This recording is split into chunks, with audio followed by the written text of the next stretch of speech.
Group পর্বের সব খেলা হবে 3টি পর্বে। 20 নভেম্বর জমকালো উদ্বোধনের পর 22 তারিখে মাঠে গড়াবে মূল আসর। গ্রুপ পর্বে প্রতিদিন খেলা হবে 2টি করে। প্রথম দিনের প্রথম খেলায় লড়বে রংপুর রাইডার্স ও চিটাগং ভাইকিংস। দ্বিতীয় ম্যাচে ঢাকা ডায়নামাইটসের প্রতিপক্ষ হবে কুমিল্লা ভিক্টোরিয়ান্স। প্রথম খেলা শুরু হবে দুপুর 2টায়। প্রথম সেশন হবে 1.5 ঘন্টার। 20 মিনিট বিরতির পর শুরু হবে দ্বিতীয় ইনিংস। আর দিনের দ্বিতীয় খেলা শুরু হবে সন্ধ্যা 6:45টায়। প্রতিদিন ম্যাচ শেষ হবে রাত 10:05 22 থেকে 27 নভেম্বর এই 6 দিনে প্রথম পর্বে ম্যাচ হবে 12টি। এই 12টি ম্যাচই হবে ঢাকার শেরেবাংলা মিরপুর স্টেডিয়ামে।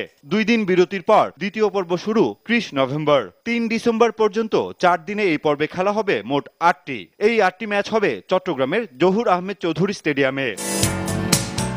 এরপর আবারও 2 দিনের বিরতি দিয়ে তৃতীয় পর্ব হবে ঢাকায় 6 থেকে 10 ডিসেম্বর। প্রতিদিন 2টি করে মোট 10টি ম্যাচ দিয়ে শেষ হবে বিপিএল তৃতীয় আসরের গ্রুপ পর্ব।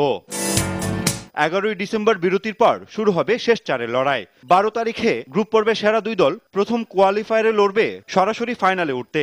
সন্ধ্যায় সেরা 4-এর বাকি 2 দলের লড়াই হবে এলিমিনেটরে। সেখান থেকে একটি দল উঠে যাবে দ্বিতীয় কোয়ালিফায়ারে। প্রথম কোয়ালিফায়ারের পরাজিত দলের সঙ্গে এলিমিনেটরের বিজয়ী দলের খেলা হবে 13 ডিসেম্বর, যার একটি স্থান করে নেবে ফাইনালে।